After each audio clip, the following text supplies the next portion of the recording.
All right, I have less than 1 hour to make this recording before I have to move on to my next task. So I considered skipping doing it, but I think you guys would rather have a sub 1 hour episode than not have an episode at all.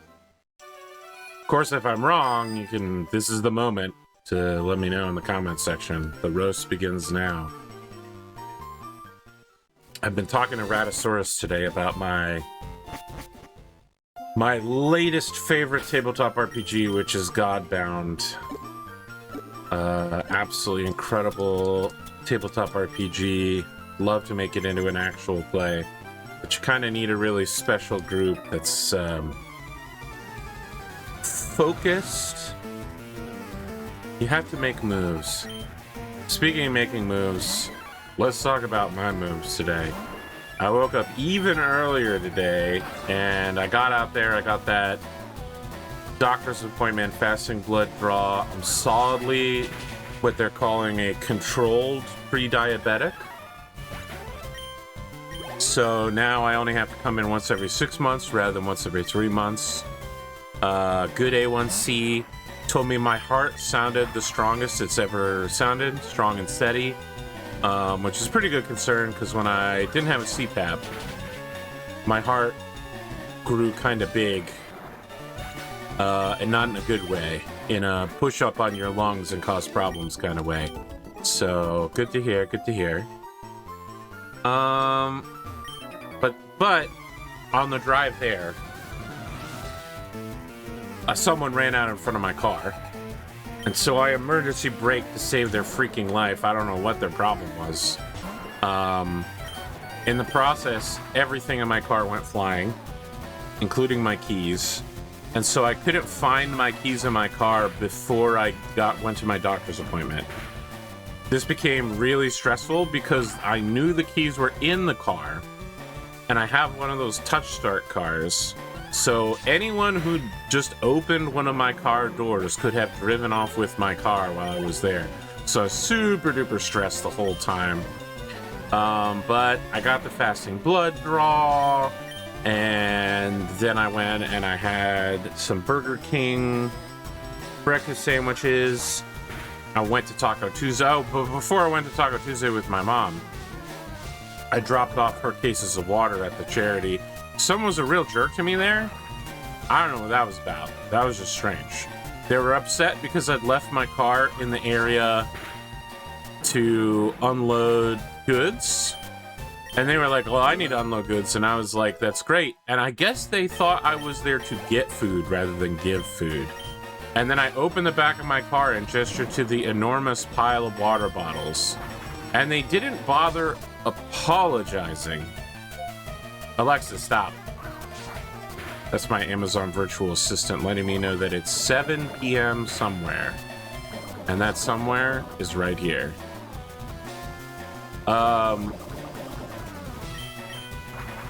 Just so strange. Strange. But the reason they were so... oh, that miss is gonna hurt me really badly. That's quite bad. We're gonna swap out, actually.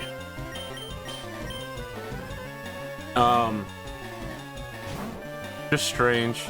I was inside for so long because I couldn't get these guys to give me a dolly or a cart or a stretcher or something that would allow me to move the water from my car.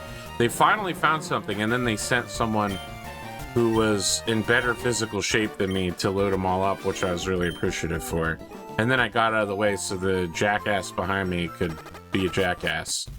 But just to be clear, this guy also had 2 pickup trucks with the beds absolutely loaded with donatable materials, food and such.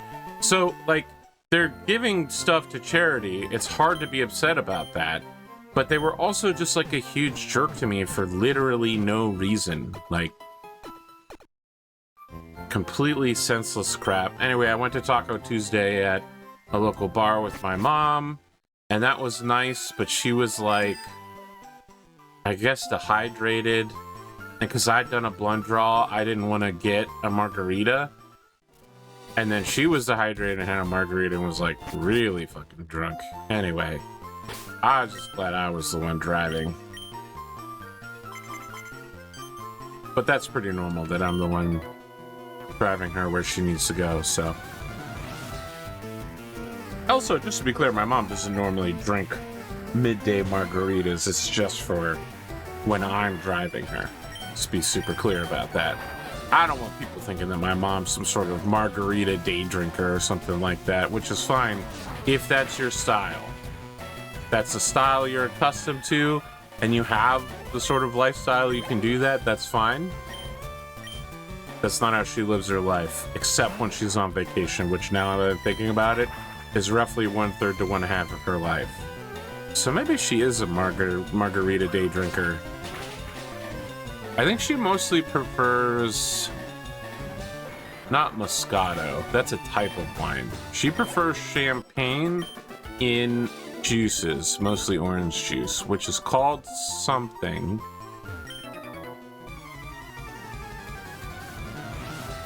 Can't think of it at the moment. It's pretty good though. But that's what she drinks while she's cruising.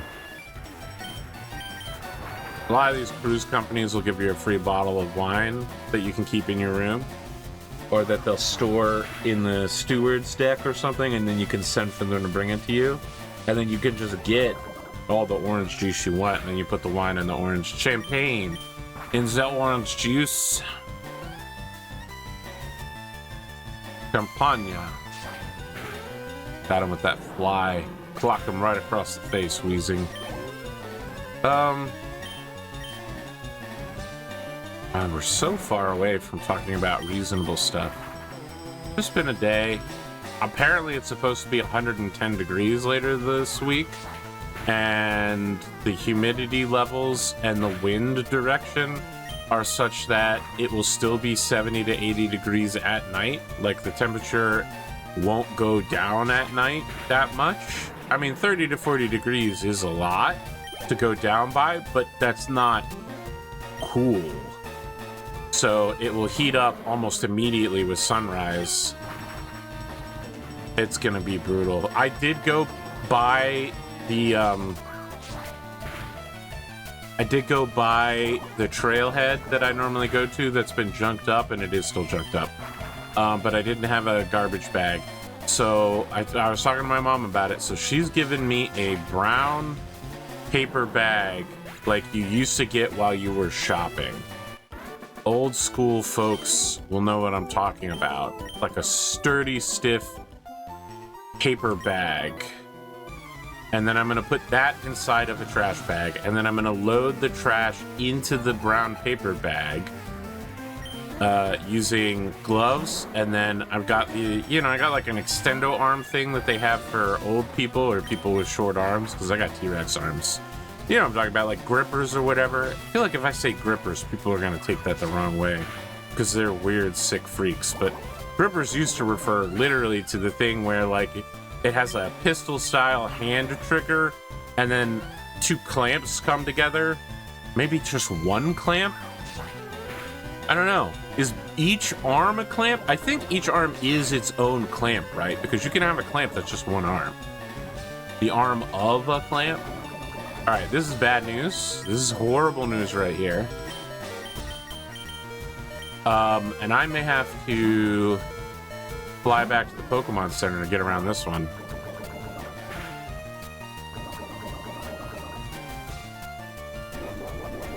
Wow, wow, wow, wow, wow, wow, wow, wow, wow.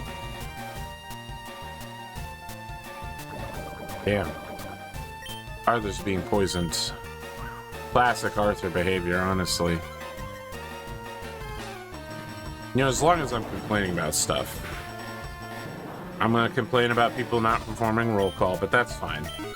Roll call really was just bait to get people to comment on a YouTube video, but I don't know why I do that for a series on my second YouTube channel that I don't care whether it gets more subscribers or more stuff on. Like, this isn't really, these videos aren't for views, it's to, like, give, maybe not give back, but you know, this stuff is for you guys. Because you like freaking Pokemon.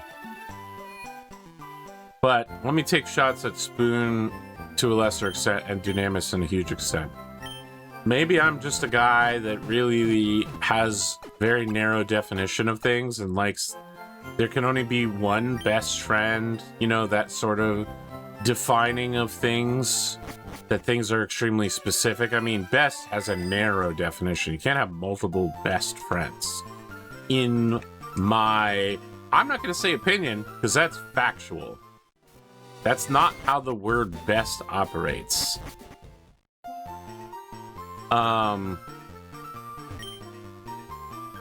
Just make sure none of these guys can still fight me. We'll go to this guy. No. All right, we're going to turn Versus Seeker back on. These two guys, they're going around. They're watching videos at super speed, right? Dunamis watches it 2 times. Spoon's out here talking about watching it at like 1.6 times. Sometimes I intentionally speak faster or slower to throw people like that off. I don't know. Maybe, is it because I'm a YouTuber? Maybe, possibly. But I'm just concerned that a lot of people, here's the thing. I don't determine the rate at which you comprehend media, right? If your brain literally can listen to something at double speed, comprehend and fundamentally understand that thing, great, awesome, that's super cool for you. I don't think people can do that. I think when you're listening to stuff at double speed, it's just juice going through your brain. None of it's ever gonna stick. Maybe you remember it in the short term while you're talking to folks. Maybe you remember it for a few hours, but like the majority of it is just gonna be noise that goes through your brain. And if that's all you're looking for, if you're just looking for truly third monitor content to get you through the day, to have something interesting to tickle your brain and be like, ooh, emotional response, or I remember that, or that's a really cool thing, that's fine. I'm swapping out, by the way. We keep getting poisoned and it's really bad for this bird. He doesn't have enough health.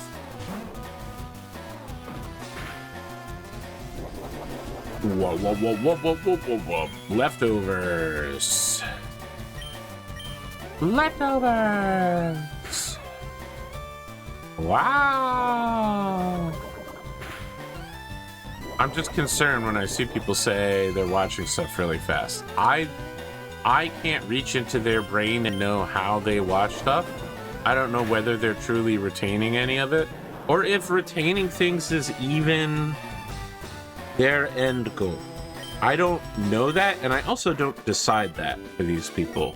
But I'm just concerned as a creator, when people do this, they are not actually watching the way that I've intended it to be made, right? Am I shooting myself in the foot here? Probably. But it's just, you know, I feel like when I make stuff to be like watched for real on gods. I don't know. Maybe not this series though. This series is pretty third monitor content style. It is just me talking to myself for probably about 50 minutes here. But this happens with like all my content. And it's really like a sad degradation of things. When I started out, I hate to juice, oh my gosh. That was super bad. I'm struggling to get this bird leveled. I feel like the first few runs here were easier, and now the bird is constantly getting its butt kicked on every opening. Zabirdo. He's faster than me? Impossible. This is Zabirdo.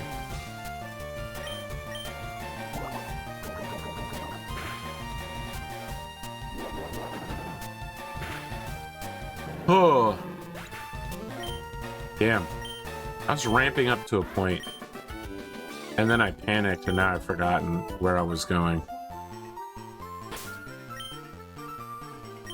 So really, the moral of the story is don't ever panic. Always keep your cool at all times.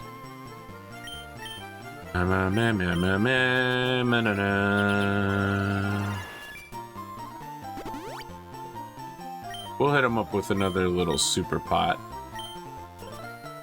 and hope that'll get him through the next few opponents, since these three should all be available for Verse Seeker replays. Maybe the problem is that I'm facing poison types rather than just fighting types. Feels like the fighting types we beat real easy with that flying fighting advantage.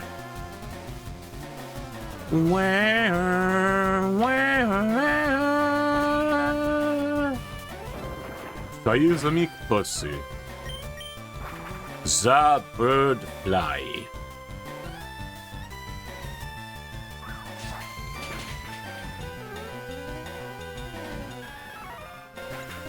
Ma ma ma ma ma ma ma. Bye, Choppy.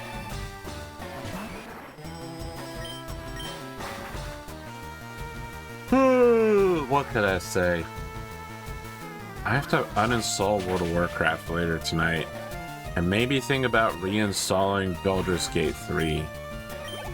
Just got really grinded out of BG3 in the sewers of Baldur's Gate. There was just so much murder all in a row, and I like to think I'm a pretty wrathful, combat encounter heavy murderous, but it was just like a real slog. And it kind of burned all my interest out of the game. The main bad guy of this section just kind of shows up and like no diffs you constantly. She's a shapeshifter who's just like, I'm better than you at everything, and I've completely infiltrated your organization, and I've kidnapped your best friends, and I've stolen all their gear, and I'm gonna continue going crazy on you. And I'm like, this actually is not a fun storyline. I actually don't like this part at all. Go back to all the other parts.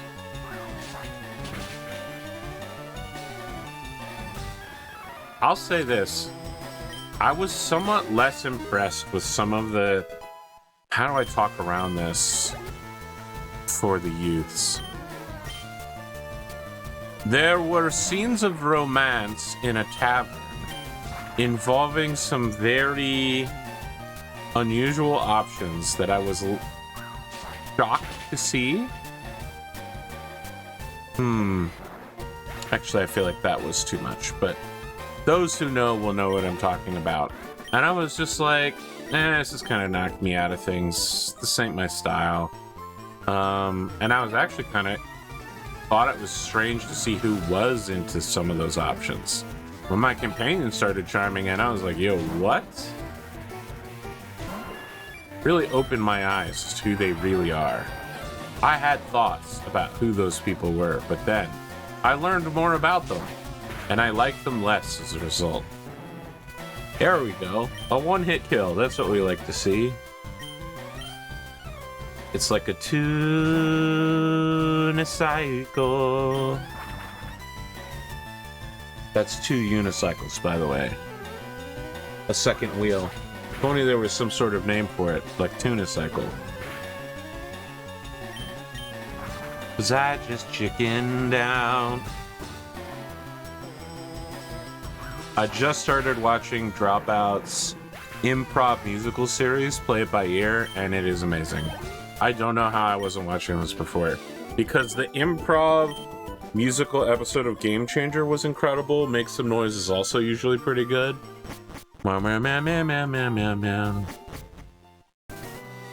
Apparently a lot of people are playing Squirrel Girl in the Marvel's Rivals tournament, and that's a problem for some reason. I'm over here, I've got that on third monitor, and someone's running around looking like a French maid? I don't think I understand this game anymore. It's like Overwatch, but for gooners, is what I think it is. I'm kind of surprised it became so popular when it overtook games like Overwatch and I want to say Rainbow Six Siege, which is kind of a character hero based FPS-y game. I didn't have the idea that Marvel was still so popular independently.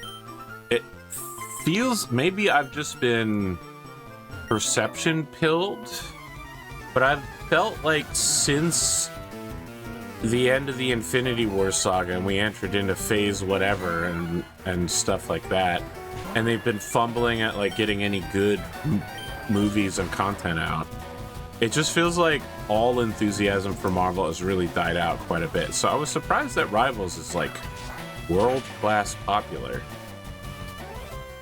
But people certainly are throwing enough money to keep it going, for sure. And I mean, it's hard to dislike Gambit showing up and being like, I'm about to make a name for myself.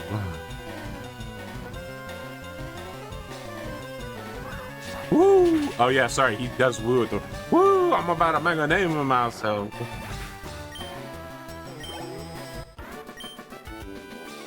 I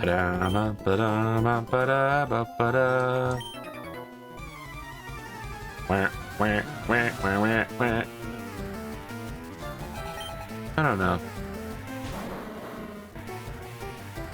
Kind of directionless in what games to play right now. I think Xenonauts 2 might have me shortly, but I have all these games to play, and I have some installed, and I just am having trouble finishing them. It's not a problem I used to have. I used to play a game until it was done. For a very long time, many, many years, but I don't know.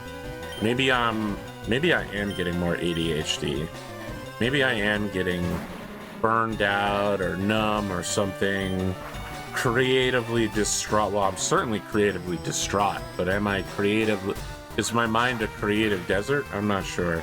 But I remember being so into Final Fantasy Tactics, the re-release, catching it on sale, playing it for like 38 hours straight over the course of 2 weeks, just burning through it, and then getting to the part where it was like, throw away your party and get these new party members. And I was like, this is it. Like, I overcame one of the hardest boss fights, which is the one that's like, well, there's the guy on the roof with the vampire ninjas or whatever, but the Cuckoo Lane fight, the super pope who turns into like a giant evil bag of evil stuff, that's pretty hard.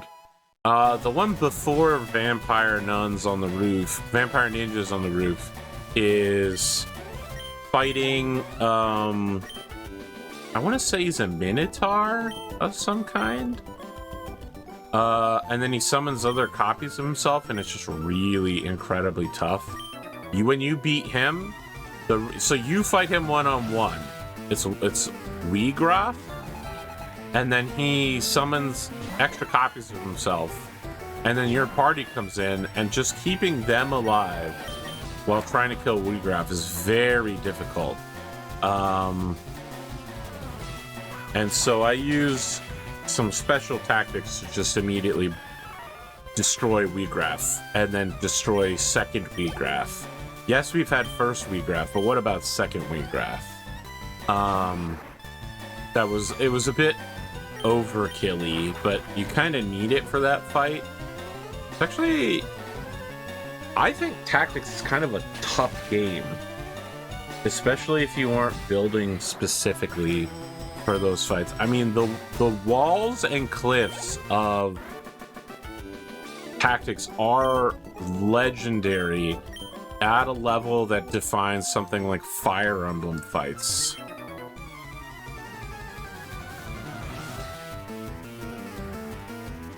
I don't know. And I guess if I can get back into Final Fantasy Tactics, then I can beat that and get back into Tactics Ogre, and then beat that and get back into Dark Deity 2, beat that and get back into Last Fallen or Fast Fallen or Far Darkness. There's some sort of other tactics-like game that I bought during a tactics sale. I think the sale was just called Final Fantasy Tactics Likes or something like that. Anyway, I picked up a bunch of picked up a bunch of highly rated tactics games.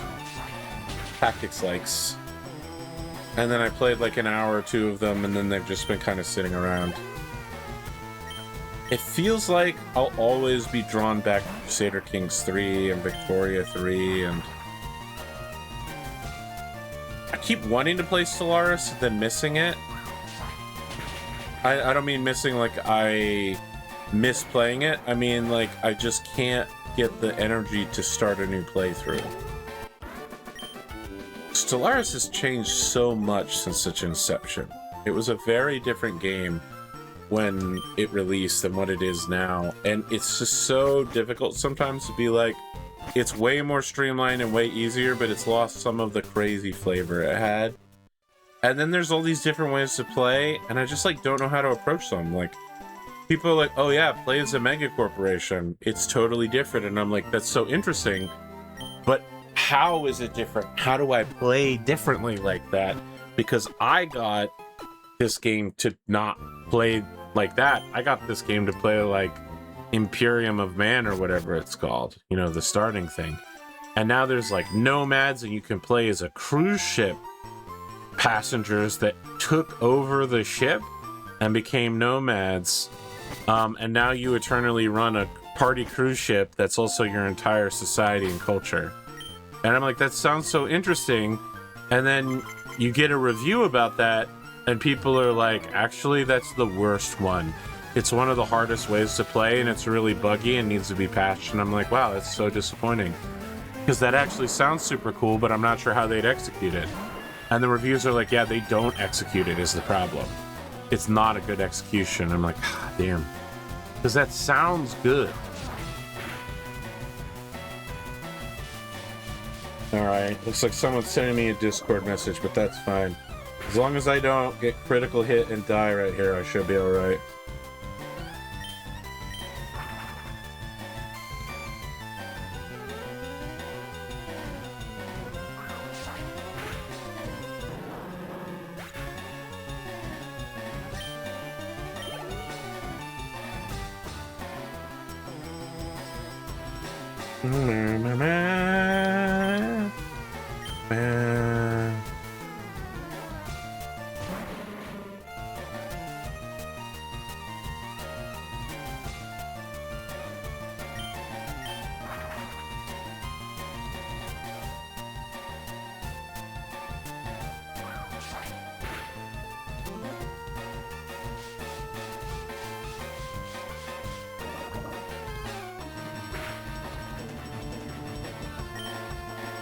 Quick attack.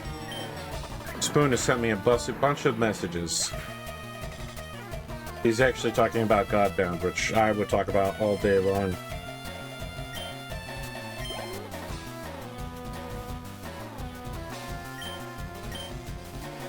Alright. B. Alright, fly, quick, fly! Bunamus just posted about his Lego Eevee, which looks dope. So good.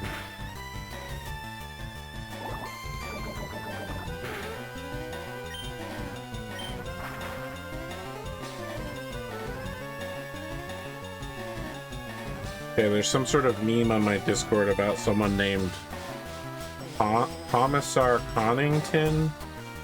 It must be a sports thing. All of the sports heads are talking about it, and I don't have any idea who this woman is. I'm so old. I'm out of the loop. I'm out of the loop with the youth culture, man. I don't understand the memes anymore. I'm all Rebel Perpy, and they've already moved on. Perpy style. In the light of my Elysium. Oh, I've already talked about it to Patreon and Twitch, but I am seriously considering a Vampire 5e game. I'm gonna look at maybe doing a sort of more limited, like short.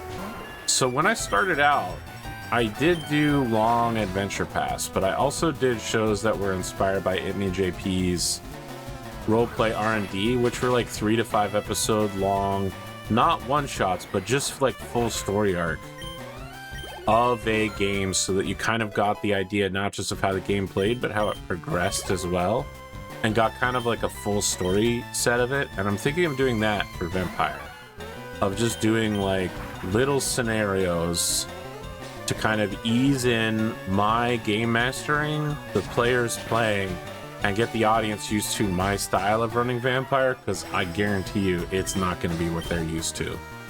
Vampire players seem to want Vampire watchers seem to want a very specific way of watching the game.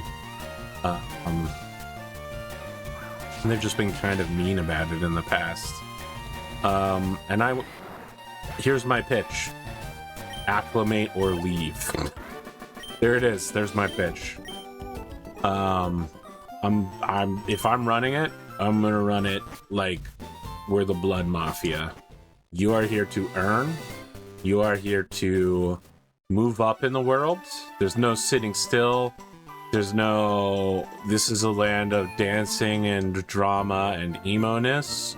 You are a monster clinging to a facade of being human, and the second you cross the line into full monster, you're done. The facade of being human is literally the entirety of your character. The pretending that you still have some warm, tenuous connection to the life you once had is the root of the entire show. And then I make everything worse. That's my plan. You'll earn until you die for real.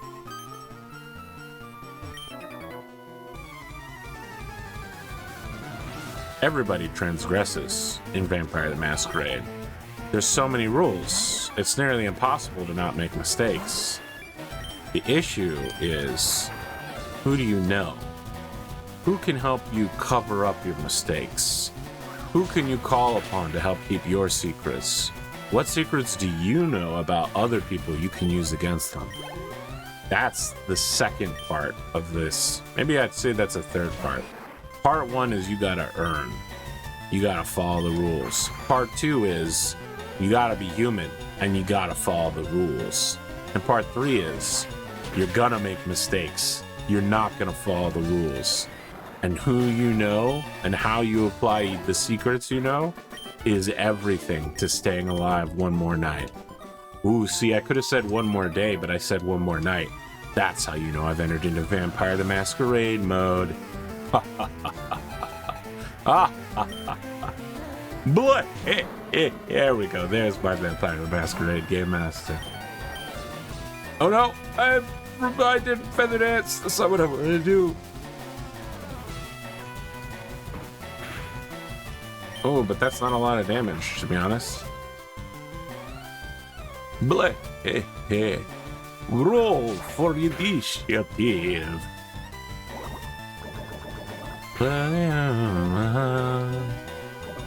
Been talking to Rad about the Mistborn RPG, which isn't out yet. But he was talking about doing heists, and I'm thinking that I might turn one of the races in Star Wars into a heist. So here's my pitch, audience. Here's my Giga Genius plan. How do we work that into the race? What if the race is the backdrop for the heist? The other two players need to get X object, what you might call a MacGuffin if you are so trope-brained that you literally can't think of any other word to describe a plot device or thing that someone needs. The two players need to get the thing, but all of everyone's attention, including the security guards, watching the vault, all of the casino, all of them are watching the race. And so now, the question isn't can you win the race? The question is, can you keep anyone else from winning the race? Right? Crashing into the second place or crashing into leader, trying to slow everyone down, using whatever stuff you have to slow the whole race down constantly. Of course, you still want to win the race, But it's more important that no one else goes across the finish line for as long as possible, because every extra round of the race is an extra round for the heist. That's my pitch. That's my leverage-esque pitch. What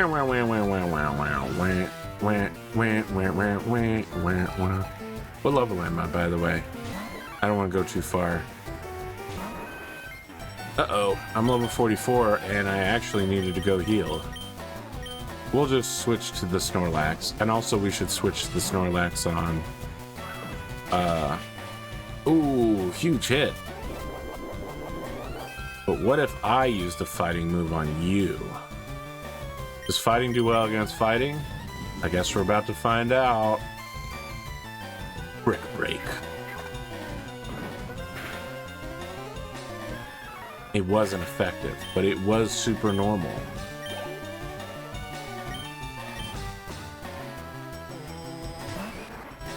Extra natural and super normal.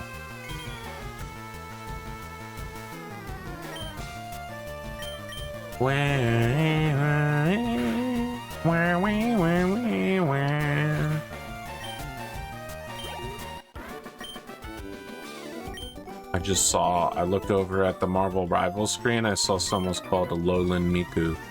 Very obviously a Pokemon reference to the Alola variants. I do like Alola variants. I just like regional variants in general. Such a good plan. I definitely talked about this before, though. Alright, I'm getting lots of Discord messages. Oh no, a fighting move on a normal type. Too bad I've got a huge pile of HP and a big old tummy.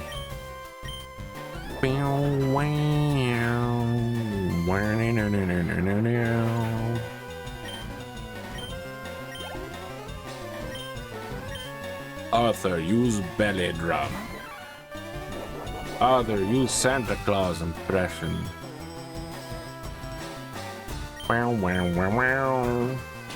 Oh, you got me with the correct shot. A level 28 Mankey outsped my Snorlax? Crazy. Absolutely crazy, dude.